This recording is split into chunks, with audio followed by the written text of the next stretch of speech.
사랑하는 주님, 우리에게 너무 행복한 예배를 주신 것을 감사합니다. 당신이 얼마나 사랑하고 또 소중한 한 분 한 분을 보실 때 기쁘십니까? 한 분 한 분에게 주님이 만나 주시고 더 행복하고 더 감격스러운 예배가 되기를 원합니다. 다시 한번 이곳을 예수님의 보혈로 덮습니다. 모든 어두운 것들, 우리를 가로막는 그 어떠한 것도 성령 하나님 다 소멸하시고 오직 아버지와 우리 주 예수님으로 임하시기를 원합니다. 우리 마음에 눌린 것이 있다면 지금 거두어 주시고 치료하시며 싸매 주시옵소서.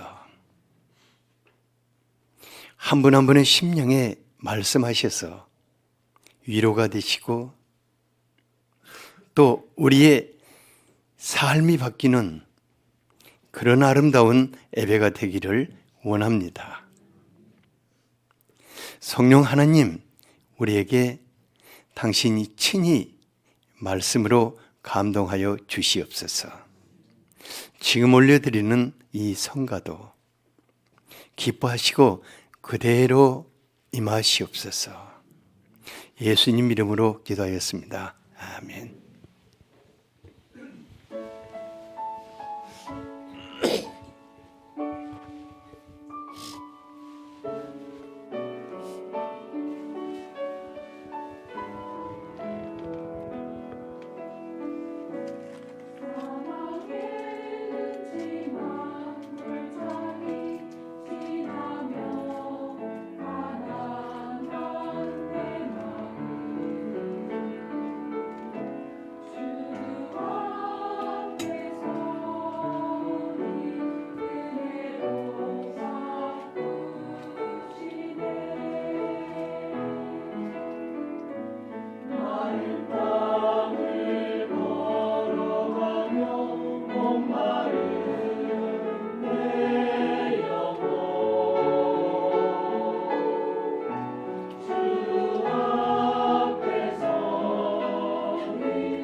아멘.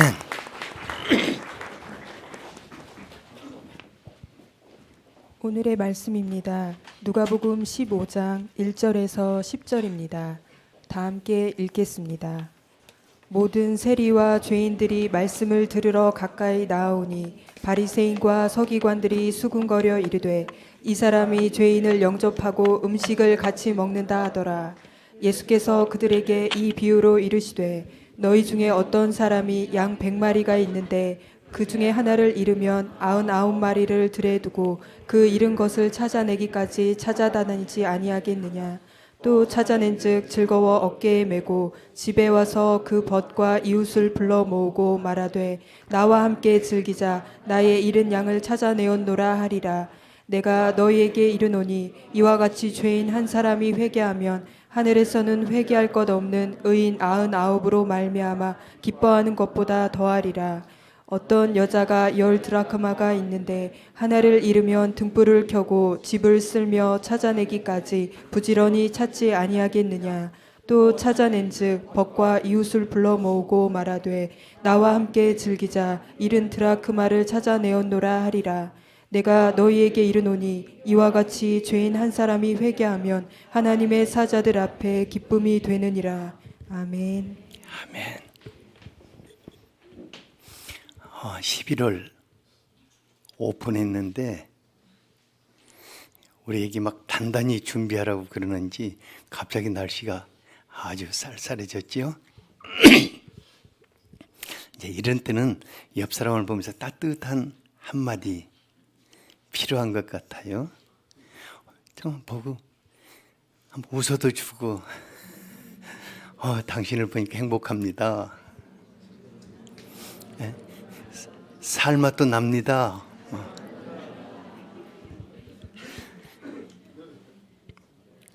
한마디 해주는 게 참 좋잖아요.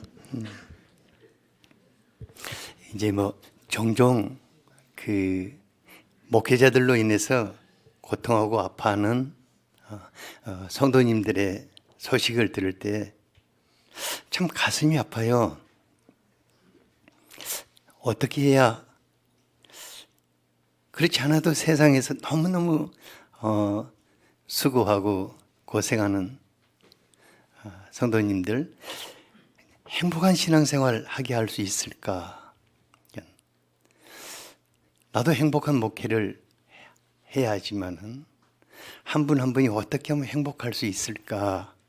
이제 이런 생각들 하면서 어떻게 해야 하나? 그런데 한 가지밖에 없다는 생각이 들더라고요. 제가 예수님을 배우고 예수님의 마음을 품고 살 때 가장 행복합니다.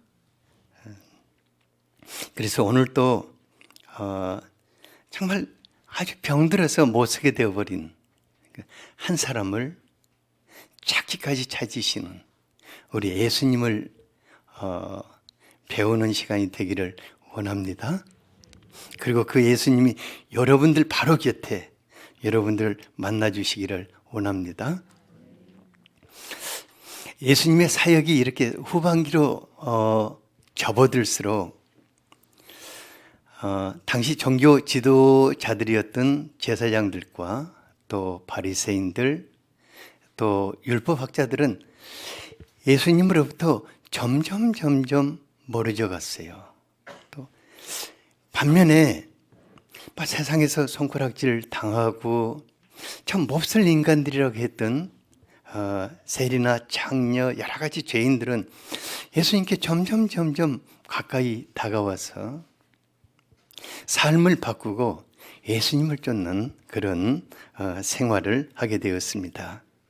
그러니까 사회적인 문제를 일으키고 정말 눈살 찌푸리게 했던 사람들의 삶이 변화돼서 그분들이 새 인생을 살아갈 때 얼마나 세상이 밝아지고 또 박수를 보내야 할 텐데 2절에 보니까 바리새인과 서기관들은 예수님이 죄인들을 영접하고 음식을 같이 먹는다고 아주 비아냥 거렸어요. 그러니까 이들은 하나님의 사람이라 일컬는 종교 지도자들이었는데 왜 예수님이 하시는 일마다 그 하나님의 아들이신 예수님이 그 하시는 일마다 눈에 거슬리고 마음에 들지 않아 비난을 했을까? 왜 하나님의 사람들이 예수님이 하시는 일을 보고 감동받고 배우려 하지 않았을까? 그들은 두 가지를 알지를 못했습니다. 그것은 죄인들을 향하는 하나님의 마음을 전혀 알지를 못했어요. 또 자신들이 돌봐야 할 사람들이 얼마나 깊이 병들고 고통 중에 있는가 하는 사람들의 형편도 알지를 못했습니다. 그래서 조그만 이상한 짓 하면은 또 사회적으로 문제를 일으키면은 죄인으로 낙인을 찍어서 용납할 수가 없었어요. 그런데 우리 예수님 마음이 전혀 다르셨습니다. 마태복음 9장 12, 13절을 같이 한번 읽어보죠. 시작. 예수께서 들으시고 이르시되 건강한 자에게는 의사가 쓸데없고 병든 자에게라야 쓸데있느니라. 너희는 가서 내가 긍휼을 원하고 제사를 원하지 아니하노라 하신 뜻이 무엇인지 배우라. 나는 의인을 부르러 온 것이 아니요 죄인을 부르러 왔노라 하시니라. 예수님은 건강한 자나 의인을 부르기 위해서 오시지 않고 병든 죄인들을 부르시기 위해서 오셨다고 하였습니다. 충격적이잖아요.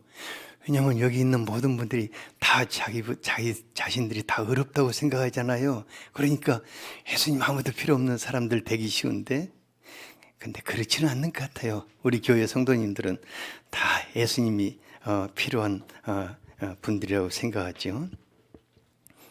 예수님 말씀에 의하면은 한 사람을 죄인으로 낙인을 찍어 버리는 것과 병들었다고 보는 것이 어떻게 다를까? 죄인이라고 낙인을 찍어 버리면 더 이상 상종할 수가 없습니다. 하지만 병들었다고 보면 측은하고 불쌍해서 돕고 싶은 마음이 생겨나지 않습니까? 저 몹쓸 인간 하면은 전혀 희망이 보이지 않는데 병들었으면 진단만 잘하고 또 치료만 잘해주면 건강하게 살 수 있는 것 아니겠어요? 그래서 마음과 인격과 육체가 병든 사람들은 정말 유능한 의사를 만나서 장애 요소를 찾아내고 해결하면 정상적으로 돌아갑니다. 메리스 환자들도 다 이렇게 유능한 의사만 다 치료받고 다 정상적으로 이렇게 돌아가지 않았습니까?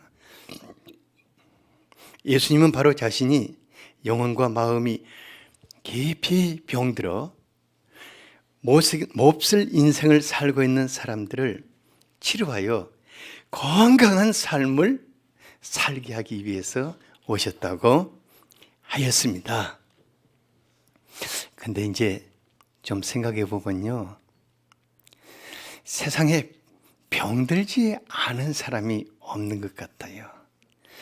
장애가 없는 사람이 없는 것 같아요.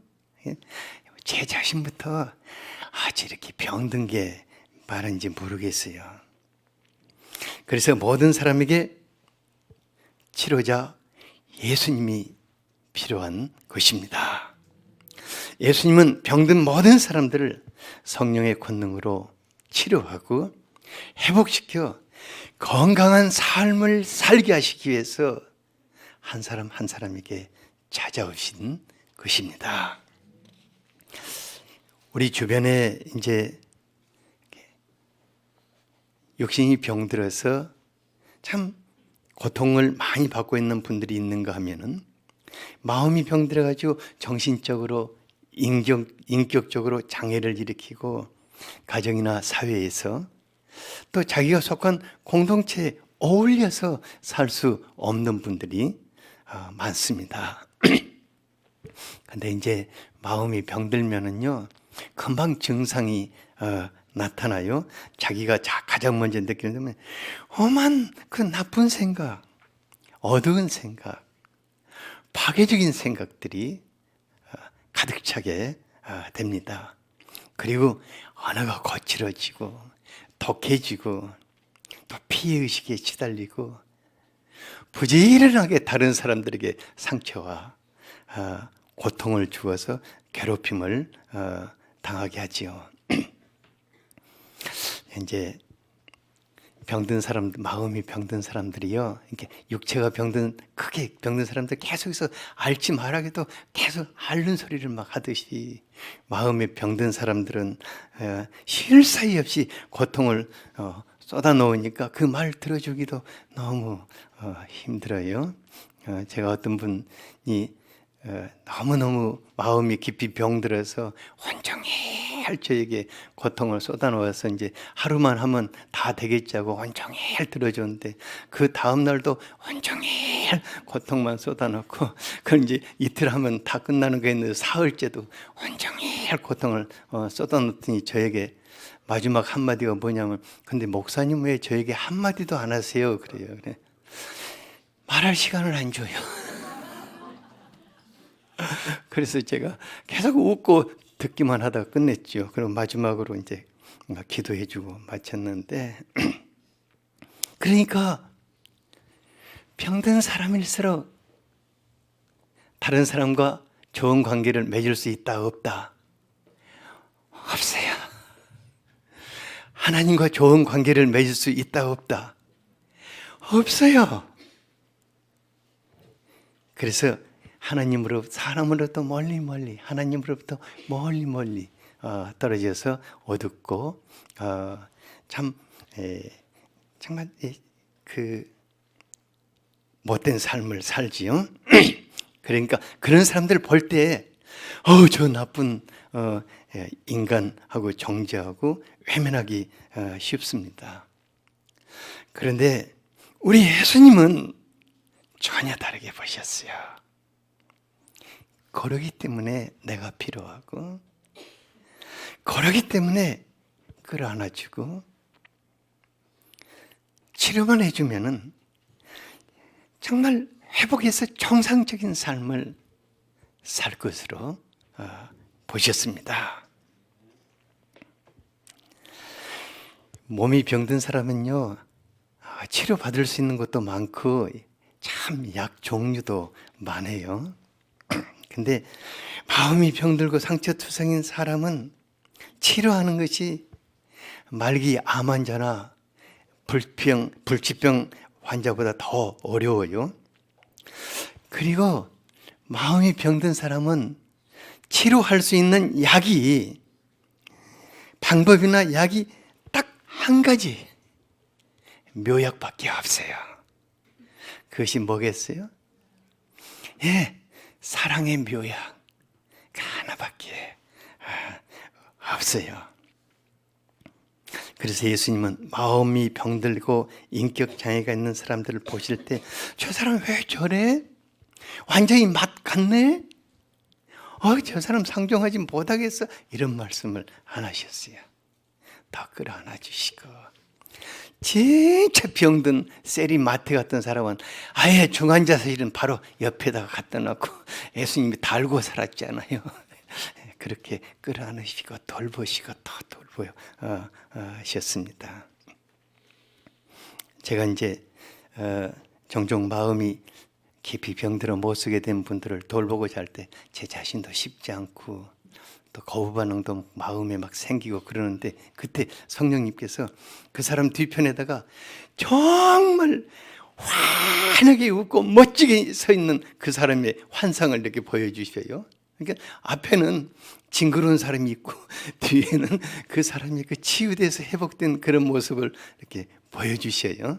근데 너무 놀라운 것은 그분이 점점 치유되고 회복돼서 그런 사람으로 바뀌어져 가는 것을 보아왔습니다. 예수님은 병들어 못 쓰게 된 우리 한 사람 한 사람을 외면하시지 않습니다. 예수님은 병들어 못 쓰게 된 우리를 치료하시기 위해서 채찍에 맞으셨습니다. 십자가에서 피 흘려 죽으셨습니다. 만일 예수님에게 다른 방법이 한 가지만 있었을지라도 예수님은 그렇게 하시지 않으셨을 것입니다. 방법이 없으니까 예수님 자신이 우리의 병든 것을 친히 짊어지신 것입니다. 4절에 예수님의 사랑이 너무나 잘 나타나 있습니다. 같이 한번 읽어보죠. 네. 시작. 너희 중에 어떤 사람이 양 100마리가 있는데 그 중에 하나를 잃으면 99마리를 들에 두고 그 잃은 것을 찾아내기까지 찾아다니지 아니하겠느냐. 네. 예수님의 이 말씀 사람에 따라서 사뭇 다르게 느껴질 것입니다. 이제 예수님의 마음을 조금 느끼는 분들은 아멘 하고, 하지만 양을 돈벌이로 기르는 목축업자들에게는 계산이 아주 빠르게 돌아갈 것입니다. 양 한 마리를 잃어버렸는데 나머지 99마리를 우리도 아닌 들에 그대로 놔두고 찾기까지 찾아다니지 않겠느냐. 예수님의 말씀은 양을 사랑하는 정상적인 목자라면 이렇게 하지 않겠느냐 물으시는 것입니다. 저는 예수님이 저의 목자이신 것이 너무 행복합니다. 그래서 이제 교회와 저희 집에는 이렇게 목자와 양의 그림이 참 많이 걸려 있어요. 그래서 저도 예수님 닮은 목자가 되고 싶고, 또 누가 저를 목자라고 불러주면 참 행복한데, 예수님의 이 말씀이 저의 삶을 다시 한번 되돌아보게 합니다. 목자가 양을 99마리를 들에 두고 잃어버린 한 마리를 찾으러 다닌다. 만약에 그렇게 한다면 그는 진정 선한 목자일 것입니다. 만일 머릿수를 계산한다면 그렇게 할 수 없을 것입니다. 예수님은 한 사람이 100사람 같이 소중했습니다. 그리고 100사람 한 사람이 한 사람 같이 소중하셨습니다. 그래서 예수님은 우리 한 사람 한 사람을 사랑하시되 세상에서는 사랑할 자가 나밖에 없는 것 같이 사랑하여 자기 목숨을 버리셨습니다. 제가 이제 종종 목회자들 모임이나 또 이런 모임에 이제 가면은 저에게 첫 번째 딱 묻는 질문이 한 가지 있어요. 목사님, 교회의 교인이 몇 명이나 되세요? 이거 정말 듣기 싫기도 하고 대답하기도 싫은 질문인데, 그래서 저는 교인이 몇 명 안 되는 아주 작은 시골 교회를 섬기고 있다고 이렇게 대답을 하면은 어떤 분은 마음이 평안하게 보이고 어떤 분은 저를 이상하게 이렇게 무시하는 눈초리로 보는 것 같고 그래요. 그래서 목회자들이 머릿수에 민감하고 교회는 나의 힘이요 나의 자랑이다 이렇게 생각하는 것 같아요. 하지만 교회는 머릿수를 세는 곳이 아닙니다. 다시 말하지만은 교회는 머릿수를 세는 곳이 아닙니다. 성도님들 한 분 한 분은 1000명, 10,000명보다 소중한 분입니다. 이정은 집사님, 한 분이 1000명, 10,000명보다 소중합니다. 여러분들 한 명 한 분이 1000명, 10,000명보다 소중합니다. 옆에 분에게 그러세요. 당신은 1000명, 10,000명보다 소중한 분입니다.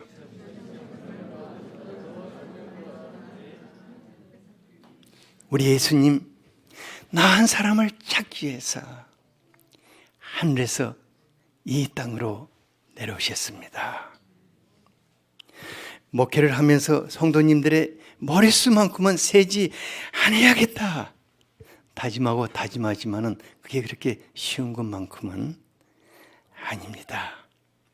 그래서 이제 제 마음과 우리 교회 안에서 숫자를 없애버리고자 숫자적인 목표를 모두 다 없애버려서 우리 교회에 들어와서 보면은 이 교회는 목표도 없고 뭣도 없고 아무것도 없구나. 그런데 왜냐하면 그 머릿수 세는 것 좀 없애버리기 위해서 다 없애버렸어요. 하지만 이제 순간순간 예수님 마음을 품지 않는다면은 그게 쉽지는 않을 것입니다. 그래서 여러분들과 제가 정말 한 가지 했으면 좋겠어요. 예수님의 마음으로 한 분 한 분을 소중히 여기고 우리가 그렇게 소중히 여길 수 있는 만큼만 주님이 우리 교회에 보내시도록 기도해 주시기 바랍니다. 교회에 오시는 분들은 한 사람이 1000명, 10,000명 같이 소중히 여김을 받아야 할 것입니다.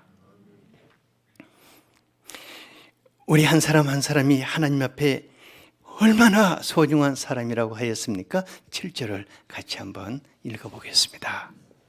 시작. 내가 너희에게 이르노니 이와 같이 죄인 한 사람이 회개하면 하늘에서는 회개할 것 없는 의인 99으로 말미암아 기뻐하는 것보다 더하리라. 어떻게 정말 회개할 것이 없는 의인 99보다도 허물과 죄악투성인 그 한 사람이 하나님 앞에 돌아올 때 그토록 하나님이 기뻐하실까? 저는 이것이 하늘아버지의 마음인 줄 압니다. 탕자의 비유에서도 그 아버지의 집을 박차고 세상으로 나아가서 장녀와 모든 일을 어울려서 호랑방탕하게 살았던 그 탕자를 아버지는 그래서 날마다 문 밖에 나가서 이제 오나 저제 오나 기다리다가 모든 것 다 털어먹고 거지꼴이 되어서 오는 저 아들이 저 멀리서 걸어오는데 그걸 알아보고 달려가서 끌어안고 큰 잔치를 벌이며 환영하는 것이 아버지의 마음인 줄 압니다. 우리 시대가 소중한 사람들을 한두 가지 약점으로 인해서 너무 초라하게 만들어버립니다. 조그마한 실수만 해도 작은 허물만 보여도 사람들을 너무나 몰아붙이고 초라하게 만들어버려요. 그러니까 사람들이 정말 쓸만한 사람들 고르고 또 골라가지고 청문회에 보내면은 완전히 그냥 몹쓸 인간이 되어가지고 나와요.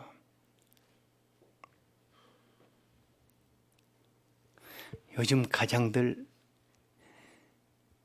옆집에 돌쇠 아버지보다 조금 더 못 보러 온다고 아내와 자식들에게 무시당하고 외면당하는 분도 있고 죽도록 고생했는데 남는 것이 몸에 병만 남아가지고 외면당하는 분들도 있는데 이런 모든 분들 우리 예수님의 품에 안길 때 예수님 치료하시고 존귀한 하나님의 사람들로 세우십니다.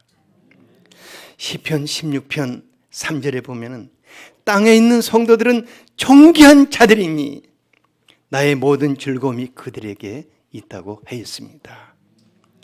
그 사람의 어떤 모습이든 땅에 있는 성도들을 하나님은 존귀한 자들로 보십니다. 하나님의 기쁨으로 여기십니다. 교회가 가장 소중히 해야 할 일이 무엇이겠습니까? 하나님의 마음으로 한 사람 한 사람을 소중히 여기고 존귀한 자가 되기까지 인내하며 세워야 할 것입니다. 예수님은 드라크마 하나를 잃은 여인의 비유에서도 우리 한 사람 한 사람이 하나님 앞에 얼마나 소중한 자들인가를 말해주고 있습니다. 8절을 같이 한번 읽어보도록 하겠습니다. 시작. 어떤 여자가 10드라크마가 있는데 하나를 잃으면 등불을 켜고 집을 쓸며 찾아내기까지 부지런히 찾지 아니하겠느냐. 예수님 당시에 결혼을 준비하는 여인들에게는 아주 필수적으로 두 가지 것을 준비해야 했습니다. 하나는 향유옥합을 준비해야 했고, 하나는 은화인 드라크마 하나하나를 모아서 10개를 차면은 그것이 결혼 준비를 끝냈다는 증표로서 자랑거리가 되었습니다. 그래서 그 10개의 드라크마로 장신구를 만들어서 자랑스럽게 목걸이를 하고 다니는 사람도 있고, 아니면 아예 머리에다 띠를 만들어 가지고 다니면서 사람들이 나 10개야 10개야 10개야 하고 이렇게 자랑하고 다녔어요. 그런데 그 hon기에 찬 여인이 10개의 드라크마 중에서 어느 날 하나를 잊어버렸어요. 그러니까 그 결혼의 꿈이 담긴 그 어떤 보석보다도 소중하고 소중한 그 하나를 지금 잃어버린 거예요. 찾기까지 찾지 아니하겠느냐. 실제 한 드라크마의 실제 가치는 그렇게 높지 않아요.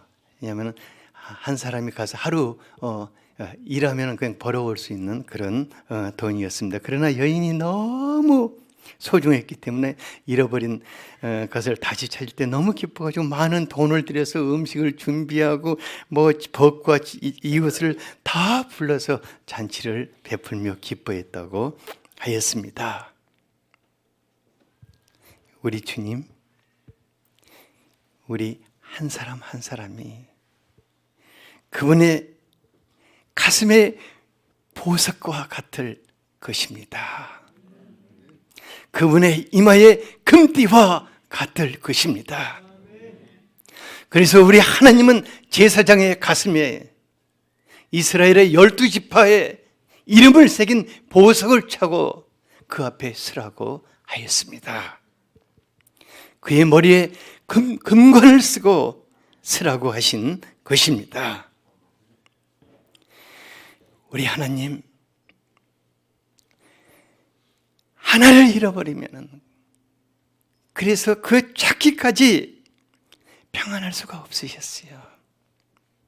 그러니까 그 잃은 사람을 찾기 위해서 하나님이 사람이 되셔서 우리 곁으로 다가오신 것입니다. 나는 하나님께 너무나 소중한 존재입니다. 하나님이 나를 찾기 위해서 사람이 되셔서 내 곁에 다가오셨습니다.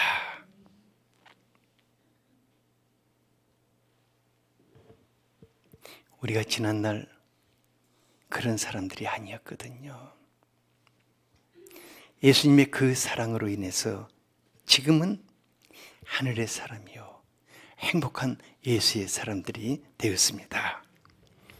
새생명 축제 통해서 많은 분들을 교회로 인도했습니다. 하지만 그분들이 아직 찾았다고 말할 수가 없어요. 그분들이 예수님으로 인해서 기뻐하고 즐거워하는 예수의 사람들이 되기까지는 찾았다고 말할 수가 없습니다. 하나님의 기쁨이 되기까지는 관심과 지속적인 돌봄이 필요합니다. 찾기까지 찾으셨다는 그 말씀 속에는 한 사람을 사랑하되 끝까지 사랑하셨다는 예수님의 사랑이 녹아져 있는 것입니다. 우리 주님이 우리에게 한 사람을 사랑하되 끝까지 사랑하는, 찾기까지 찾는 그런 마음을 주시기를 원합니다. 오늘 말씀이 우리들 자신과 삶이 될 수 있도록 같이 한번 기도하겠습니다.